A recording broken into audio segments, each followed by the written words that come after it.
Oi, gente, tudo bem? Bem, já vou me desculpar por possíveis ruídos aí no nosso vídeo, tá? Mas não sei, o computador não tá aceitando o microfone, então não sei o que tá acontecendo. Depois eu vejo. Bem, então hoje na nossa aula a gente vai falar sobre a introdução ao sistema endócrino. O objetivo então é a gente ter uma visão geral desse sistema, falar das principais funções, os componentes e das ações fisiológicas, né? A importância desse sistema no controle homeostático. Bem, então para iniciar a gente precisa falar que todas as células, né, todos os seres vivos, eles precisam se comunicar de alguma maneira. Nós, seres eucariontes multicelulares, a gente precisa então, na verdade, as nossas células utilizam de várias maneiras para se comunicar, tá? Então aqui eu trouxe para vocês um exemplo onde a gente tem os canais, as junções comunicantes, onde essas células então elas vão estar trocando nutrientes, vão estar trocando proteínas, lipídios, moléculas, né, íons, para então sobreviver, né, vão se ajudar aí na manutenção. Então, aqui a gente pode estar falando de um tecido, né, de um agrupamento de células dentro do nosso sistema. E existem sinais que precisam ser ativados por um contato, tá? Esses sinais que precisam ser ativados por um contato, eles em geral requerem a utilização de proteínas e receptores específicos, tá? Então, de uma maneira, né, geral, todas as células se comunicam dessa maneira, tanto por via de canais, quanto por via de interagir, então, com moléculas que estão ou na membrana plasmática, ou no citoplasma, ou no núcleo.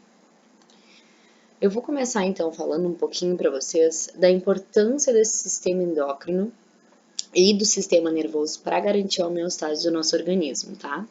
Então, acredita-se que o sistema endócrino, ele tem evoluído antes do sistema nervoso, justamente porque esse contato entre as células, né, é uma coisa que existe já há muito, muito tempo. O sistema endócrino e o sistema nervoso atuam em conjunto para garantir a homeostase do organismo. Por quê? Porque o sistema nervoso é aquele que vai executar então uma resposta, ou seja, ele percebe um fator ambiental, por exemplo, uma questão visceral, né, algum estímulo visceral, e ele vai receber essa informação e ele vai executar uma resposta. Muitas vezes essa resposta é local, então ele vai lá e promove a contração muscular, por exemplo, né, das nossas fibras estriadas esqueléticas, nossas células musculares estriadas esqueléticas. Isso é uma resposta rápida, uma resposta extremamente rápida, uma resposta local, né? No entanto, em várias outras circunstâncias, é através do sistema endócrino, que tem uma característica aí de ter uma velocidade mais lenta aí na propagação, né, desse estímulo, né, e através disso, isso poupa energia para o sistema nervoso. Porque o sistema nervoso, então, como ele é um sistema que atua de maneira muito rápida, por sua vez ele gasta muita energia. O sistema endócrino não, né, o sistema endócrino ele é um sistema, então, que por ser um sistema de processo mais lento, ele acaba não gastando tanta energia assim como o sistema nervoso. O sistema endócrino ele funciona então através de células isoladas, né? Essas células isoladas elas podem crescer e formar glândulas maiores. E então a gente tem lá, né? Se vocês lembrarem, tecido epitelial endócrino e exócrino, né? Então, a gente tinha várias células endócrinas com essa função de produzir um material, né, dentro da sua célula e liberar esse material via o sangue, tá? Então, basicamente, essa é a definição de hormônios, são moléculas químicas aí que viajam através do sangue, de capilares, para regiões que podem estar longe, né, ou não tão longe assim, e elas precisam de receptores específicos para serem ativadas, essas moléculas.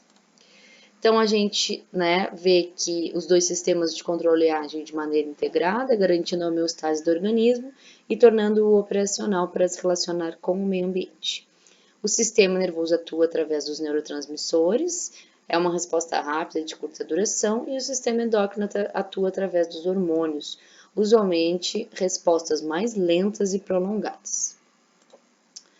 O sistema hormonal, então, né, como eu falei, a característica dele é ter uma baixa velocidade de atuação, No entanto, ele tem um efeito mais duradouro. Então, existem moléculas, né, que elas ficam disponíveis em determinados órgãos e aquelas moléculas elas sinalizam ao longo de toda uma semana, de todo um mês, para reagirem a uma determinada resposta, né? Então, por exemplo, hormônio do crescimento, para as células crescerem. Então, não é necessário que o sistema nervoso, através dos neurohormônios, estejam constantemente produzindo essas moléculas sinalizadoras. Por quê? Porque através do sistema hormonal funciona em equilíbrio aí com o sistema nervoso para poupar aí esse sistema nervoso, tá? Então a gente tem glândulas, são células capazes de produzir, armazenar e secretar substâncias.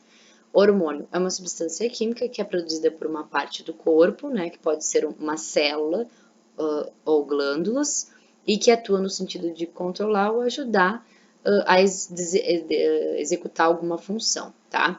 E o órgão receptor é aquele órgão que o hormônio vai estar atuando.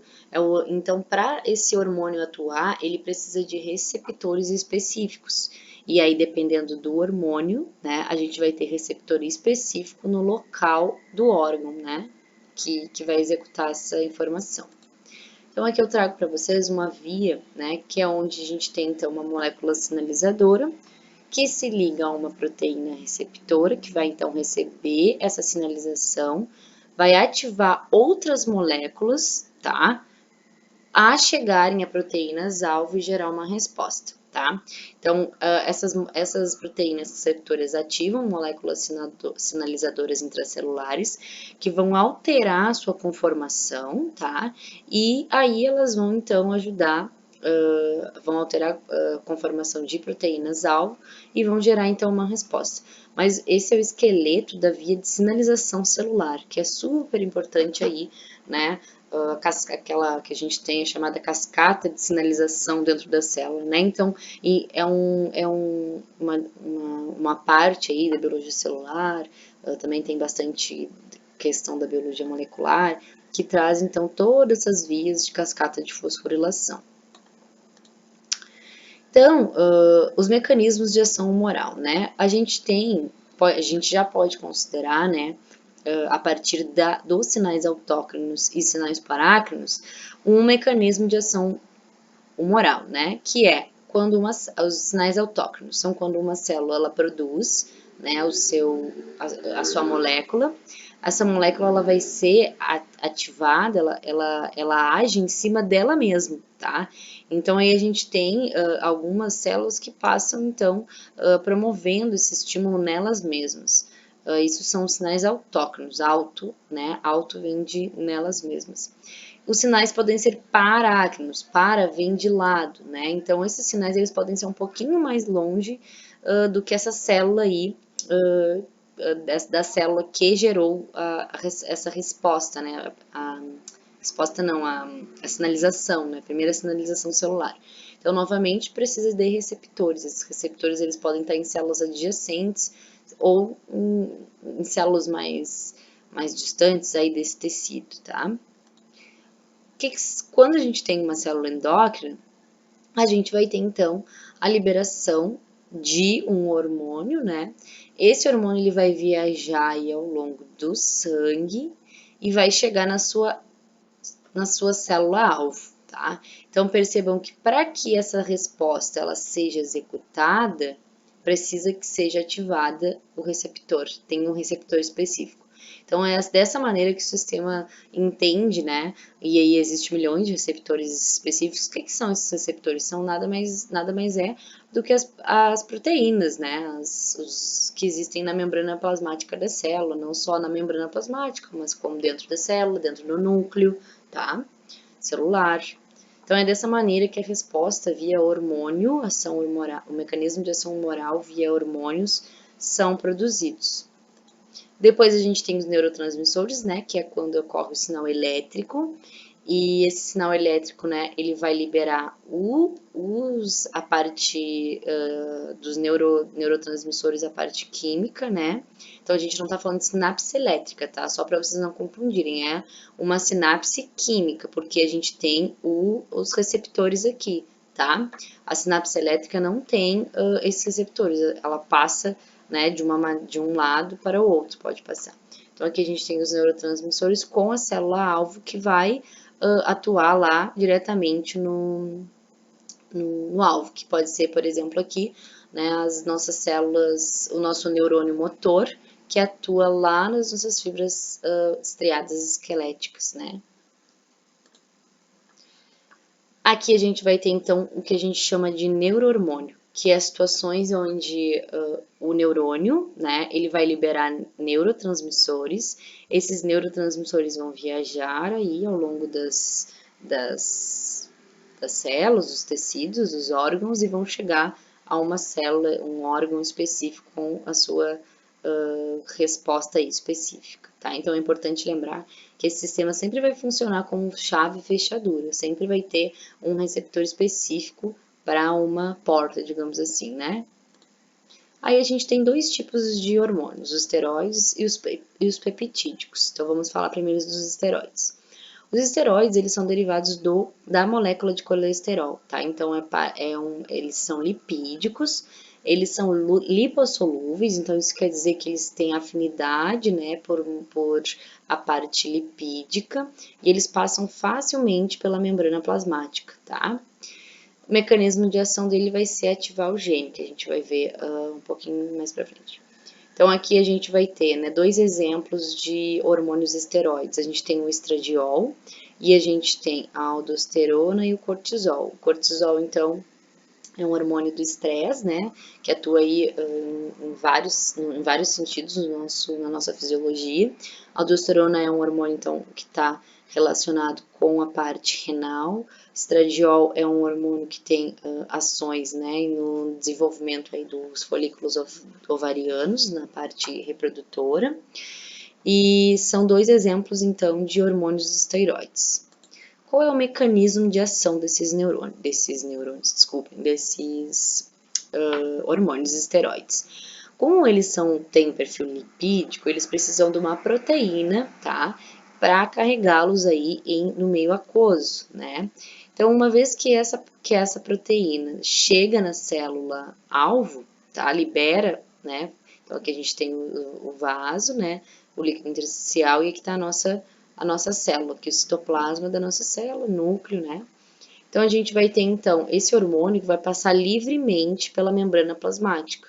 Por quê? Porque ele é lipídico, então ele tem afinidade, ele vai conseguir passar sem ter grandes problemas. Esse hormônio esteroide, os receptores deles vão estar ou no citoplasma ou no núcleo, tá? Então, uma vez que algum desses receptores é ativado, a gente tem a cascata de sinalização que é desenvolvida, que aí no caso vai ser então ativar um transcrito, né? Ou seja, ativar um gene que vai codificar para uma proteína específica, que pode ser insulina, né? Que atua aí na questão da glicose no nosso sangue. Pode ser o fator do hormônio do crescimento, a própria proteína, né, que é o IGF, aí relacionada com o hormônio do crescimento, enfim, milhões de possibilidades. Então, uma vez que esse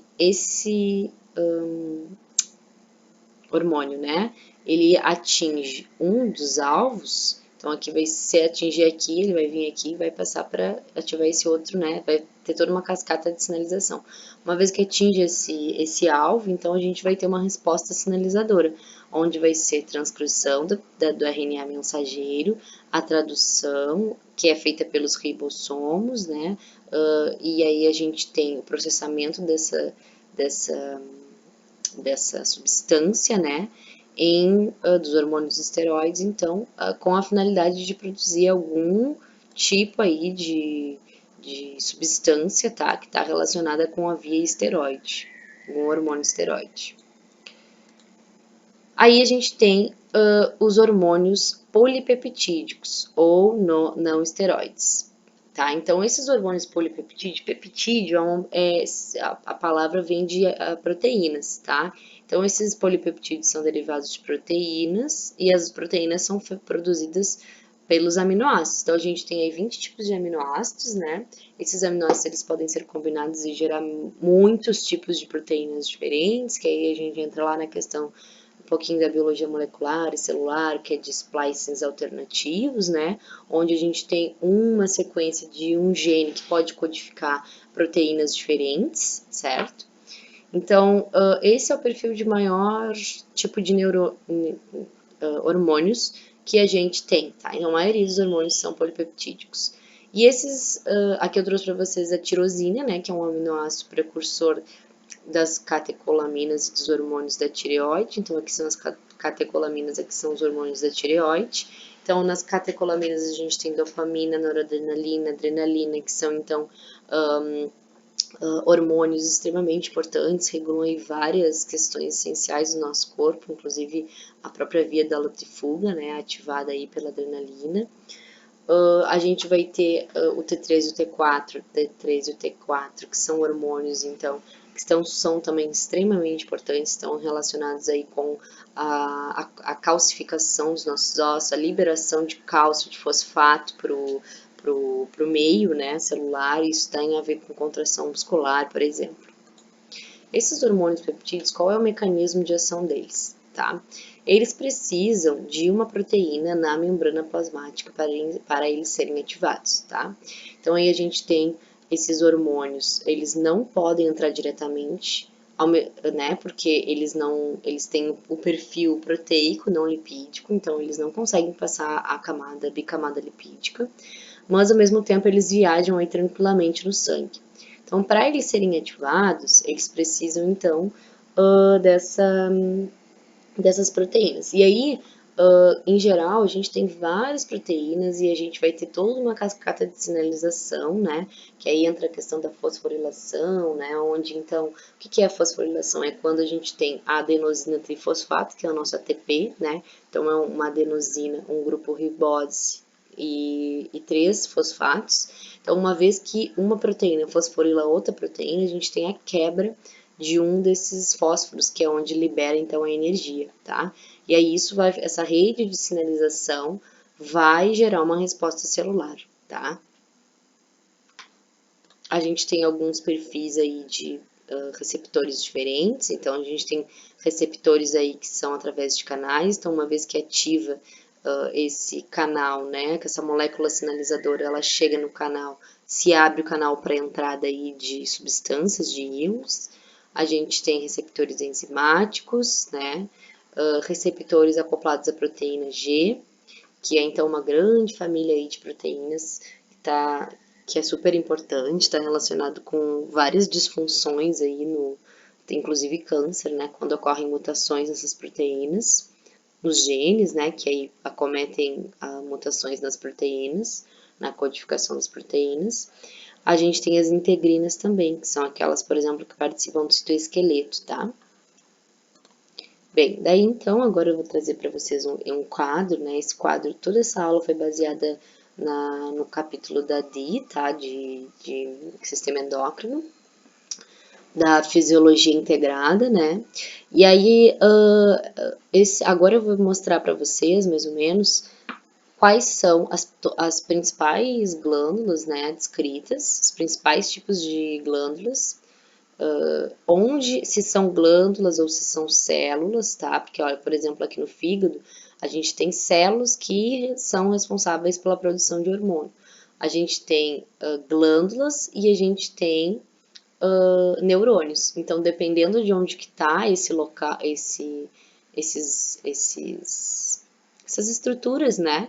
Elas vão produzir hormônios e vão ter seus alvos. Então, por exemplo, o hipotálamo e a hipófise e a pineal, todos eles estão no encéfalo, tá? Então, eles não são, aqui, por exemplo, né? Eles são estruturas que fazem parte do encéfalo, nosso sistema nervoso central, tá? Mas a hipófise tem uma parte dela, que é a adenohipófise, que é considerada uma glândula, tá? Aí depois a gente vai ter tireoide, que é essa glândula em formato de H aqui, que aí esses 4 pontinhos que tem em cima de cada uma delas é a paratireoide, que também é uma glândula. Depois a gente vai ter o timo, Depois a gente vai ter células no coração, células no fígado. Depois a gente vai ter células no estômago e intestino, pâncreas, que é uma glândula, córtex da suprarrenal. Então a gente vai ter aqui o pâncreas, que é uma glândula, células do estômago específica e do intestino que produzem hormônios. As suprarrenais, elas ficam em cima dos rins, né? Então são glândulas. A gente vai ter o próprio rim, né? Células do rim produzindo hormônios. A gente tem células da pele que são responsáveis então por absorver aí os fótons de luz e maturar a vitamina D. A gente vai ter as gônadas, então os testículos das mulheres e os testículos nos homens e os ovários das mulheres. Tecido adiposo, né, que também produz hormônios. A placenta, quando mulheres estão grávidas, também produzem hormônios. Então, gente, assim, de maneira geral, né, eu vou tá explicando para vocês esse setor aqui de hormônios agora nos próximos slides, então eu vou explicar a função desses outros hormônios aqui. A glândula pineal, ela produz um hormônio chamado melatonina. Melatonina, ele está responsável com manter a gente acordado ou dormindo, tá? Então, quando começa a escurecer o dia, tá relacionado com o ciclo circadiano, né? Do nosso relógio biológico.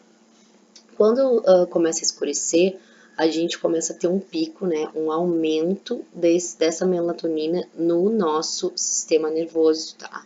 Que vai gerando aí resposta para os demais órgãos, para eles irem diminuindo aí a sua atividade, porque está chegando a hora de dormir. E quando clareia o dia, então a gente tem uma diminuição da produção desse hormônio pela glândula pineal, tá?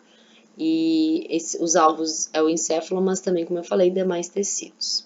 O hipotálamo e a hipófise eu vou estar explicando nos próximos slides. A tireoide e a paratireoide produzem o TRT4, paratormônio, calcitonina, que são hormônios super importantes, principalmente com toda a parte de metabolismo energético, né? Então, são hormônios que atingem aí muitos tecidos, tá? Não um tecido especificamente.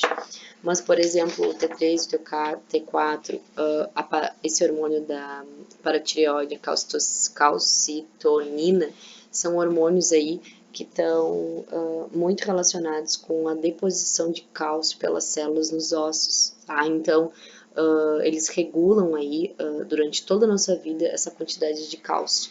E o cálcio é muito, muito importante, não só para a ossificação, né, do nosso tecido ósseo, mas para os batimentos cardíacos, para toda a questão da contração muscular, né? Não só todos as nossas células musculares precisam contrair, precisam de cálcio. Depois a gente tem o timo, que os principais hormônios então são timosina e timopoietina, que são hormônios que estão relacionados com a maturação dos linfócitos, que são aquelas células que estão relacionadas com a nossa memória imunológica, né? Então a gente tem defesa do nosso organismo. Coração vai produzir o PAN, que é o peptídeo atrial natriurético, que está relacionado com toda a questão de fluxo sanguíneo, de pressão arterial, né, juntamente com o fígado também produz angiotensinogênio, que é o sistema renina aí que a gente conhece, que é um sistema que está relacionado com pressão arterial, com aumento do fluxo, do débito cardíaco, tá? Depois a gente vai ter estômago, pâncreas, que vão estar relacionados aí com secreção de hormônios, gastrina, colecitocinina, secretina. Esses hormônios aqui, o que eles fazem, né? Eles produzem eles sinalizam, né, para a produção de células que liberem aí os nossos ácidos, né? Suco gástrico, suco pancreático, quando a gente está falando aí do intestino grosso, delgado, né? E o pâncreas ele é extremamente importante, né? Porque ele produz a insulina e o glucagon, tá? Então, o que acontece? A insulina e o glucagon, eles estão principalmente relacionados com o metabolismo da glicose. Então, quando a gente tem muita glicose no sangue, quando a gente acabou aí de se alimentar, a gente tem bastante glicose disponível, o que a insulina ela vai mandar? Ela manda aí, né, lá, principalmente no nosso fígado, nas nossas células musculares, ela vai mandar aumentar a absorção de glicose no sangue e o seu armazenamento no fígado, na forma de glicogênio, não só no fígado, mas como nas células musculares estriadas esqueléticas, que são reservas aí de glicose para a contração muscular, quando a gente está em processos aí de luta e fuga, por exemplo, tá? E aí, o glucagon atua de maneira contrária. Quando a gente está com baixos níveis de glicose no sangue, então, o glucagon então vai lá no nosso fígado e manda esse glicogênio, né, através, né, do processo de quebra desse glicogênio, a liberar a glicose para a corrente sanguínea. Então, é super importante aí as funções da insulina e do glucagon produzidos pelo pâncreas. Depois a gente tem o córtex da suprarrenal, né, que é essas daqui. O córtex da suprarrenal vai produzir aldosterona, cortisol, andrógenos. A aldosterona está relacionada aí com a questão dos rins, né? Então, quando a gente tem lá a questão da reabsorção de água e a parte de controlar o equilíbrio hídrico, né, do nosso organismo é importante. Depois a gente tem a medula, o córtex, no caso a suprarrenal, né, que é essas daqui, ela tem a parte que é do córtex, que é de fora, e a parte da medula que é de dentro. Então, o córtex e a medula, eles produzem, então, hormônios diferentes. A adrenalina, né, e a noradrenalina são hormônios, então, que vão estar atuando. A adrenalina, por exemplo, está relacionada com a luta e fuga, né, e a noradrenalina está intimamente relacionada com a questão da pressão arterial, né, regulação, então, da pressão. Uma molécula sinalizadora, né, extremamente importante. O rim, então, ele vai produzir a eritropoetina, tô travada, tá? E o precursor da vitamina D3, que é o calciferol, tá? O calciferol, então, ele é extremamente importante, né? Juntamente aí a pele absorve a vitamina D3 e depois ele é convertido aí lá no intestino, né? Na absorção, para que a gente possa ter a produção desse hormônio, que é um hormônio super importante. Uma das funções dele é que sem ele a gente não consegue ter a calcificação, ou seja, a absorção do cálcio pelo osso. A eritropoetina, ela é um hormônio que atua lá na medula óssea, maturando os eritrócitos, tá? Então, para que os eritrócitos, que são as nossas hemácias, elas possam maturar, a gente tem aí, então, a ação desse hormônio eritropoetina. Depois a gente tem testículos, ovários e placenta aí, que estão relacionados com a parte de reprodução, né?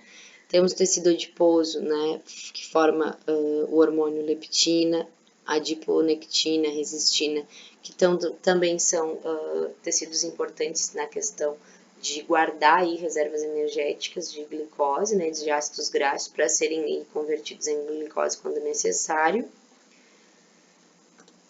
E agora eu vou falar para vocês do eixo hipotálamo-hipófise, tá? Que é um eixo extremamente importante, porque é um eixo que fica lá no nosso encéfalo, então a gente tem o hipotálamo, que é uma das regiões aí do nosso encéfalo, né?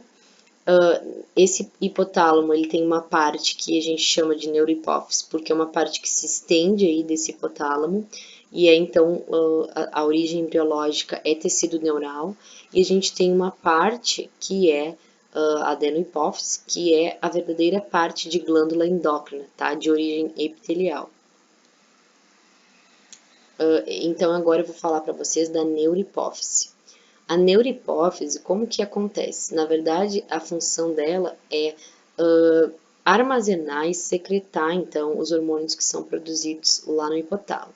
Então, aqui a gente tem um caso, né, de neurohormônio, né, onde, então, o neurônio lá no hipotálamo vai produzir, empacotar, né, o hormônio lá no corpo celular, vai levar através do axônio e vai liberar na corrente sanguínea, no caso, tá? Então, ó, as vesículas contendo os hormônios são armazenadas na neurohipófise.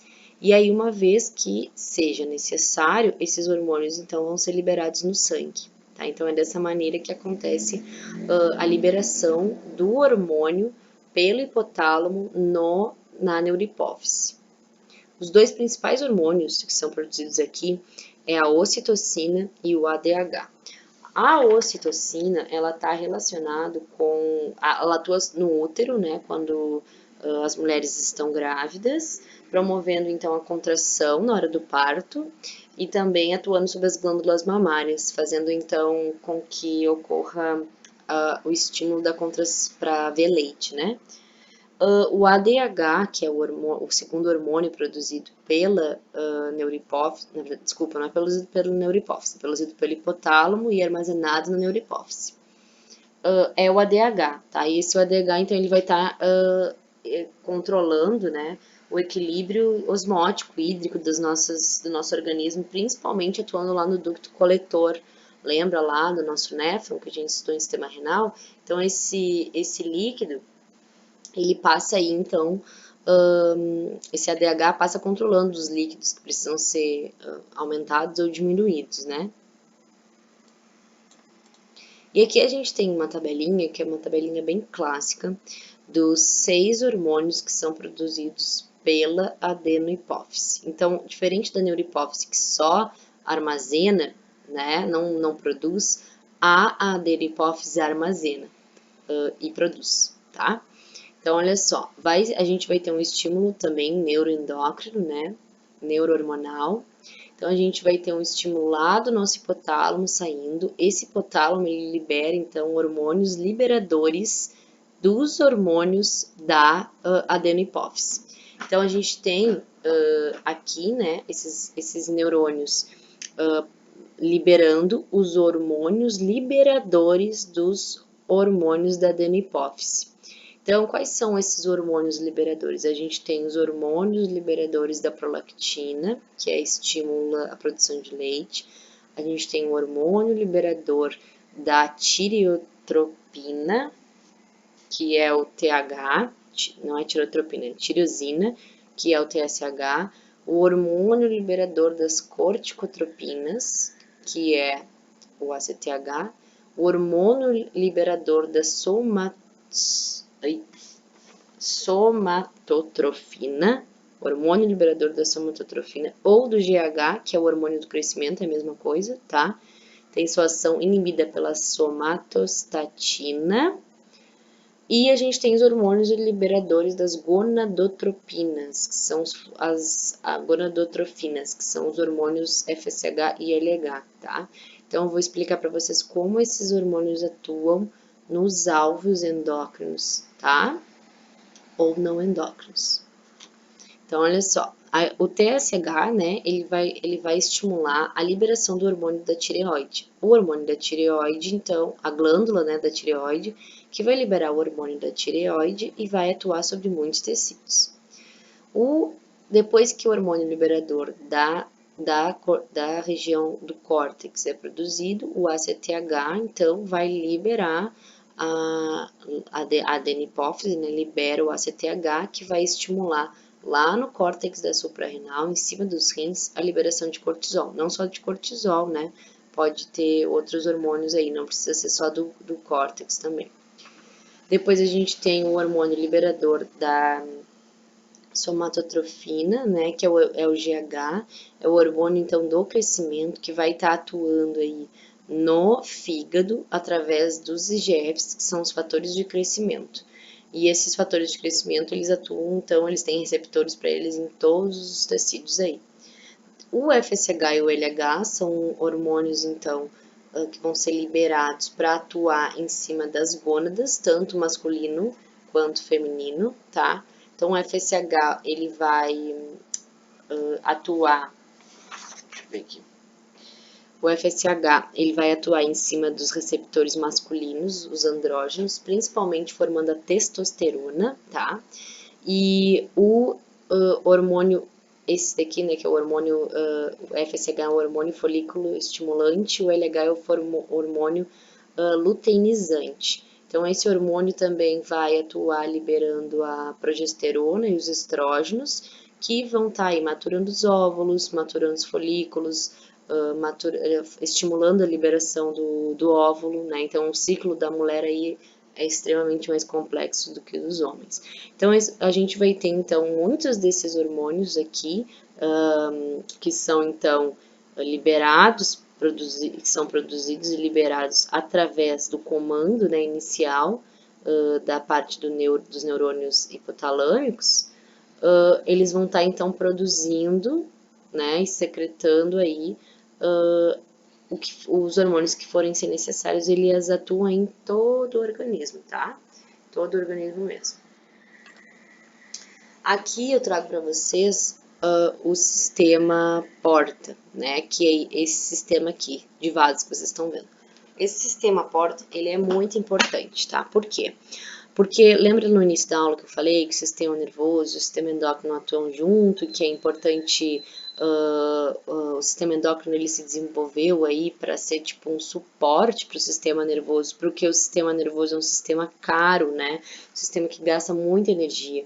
Então, o que acontece? Através desse sistema porta é possível que seja liberado neurotransmissores em pequenas quantidades que quando chegam no alvo, que é no caso nas glândulas, nessa parte da glândula aqui da adenohipófise, não precisa haver grandes quantidades de moléculas. Pequena quantidade de moléculas já vai sinalizar para essa célula produzir aí produzir e liberar o seu hormônio, que vai estar atuando aí sobre vários sistemas, né? Então, por isso que esse sistema porta é importante. Ele nada mais é que uma rede de capilares, né? Onde a gente vai ter, então, a artéria suprindo aí, trazendo sangue rico em oxigênio, trazendo os nutrientes, e a gente vai ter esse sistema aqui, né? Que vão sair aí através das veias para os tecidos alvos, tá? Então, ó, os neurônios sintetizadores de hormônios tróficos os liberam nos capilares do sistema porta, os vasos porta carregam os hormônios tróficos diretamente para a adenohipófise e as células endócrinas liberam seus hormônios dentro do segundo conjunto de capilares para a sua distribuição para o resto do corpo. Então, dessa maneira, fica extremamente efetivo e direcionado a liberação desses hormônios. E eles não caem aqui, por exemplo, na neurohipófise, tá? E aqui eu trago para vocês um exemplo de como é complexa essa rede de sinalização, né? E como ela é, ao mesmo tempo que ela é complexa, ela é essencial para garantir a homeostase, né? Então aqui a gente tem um exemplo do GH, né? Que é o hormônio do crescimento. Então observem como que isso funciona. Então a gente tem lá no hipotálamo, que é nosso encéfalo, a gente vai ter esse hipotálamo, né? Recebendo aí informações internas, enfim, de que precisa crescer, né? Precisamos aí crescer em massa, né? Ou seja, aumentar aí os nossos números de células, de fibras musculares, enfim. E aí, esse hipotálamo, esse corpo celular do neurônio que está no hipotálamo vai liberar, através do hormônio liberador do GH, na adenohipófise, que vai ter o seu receptor específico, né?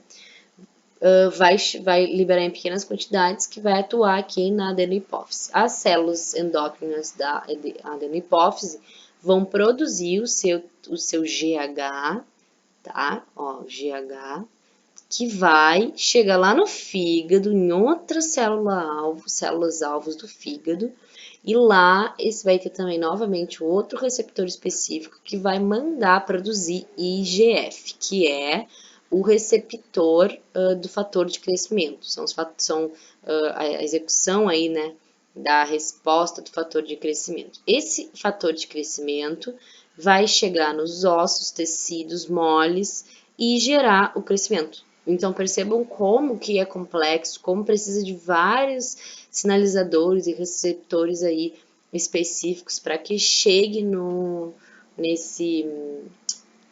crescimento em si, né? Então é isso, pessoal. A aula de hoje, então, deixei essas questões aqui, né?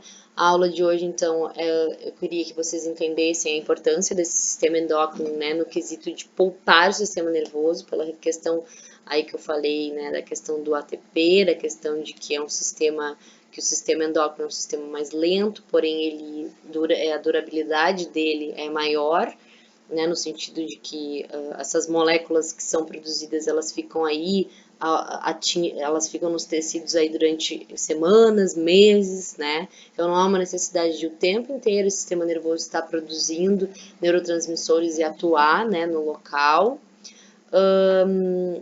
Então, os hormônios são substâncias químicas que são produzidas por células ou por glândulas, né? Deixa eu achar aqui.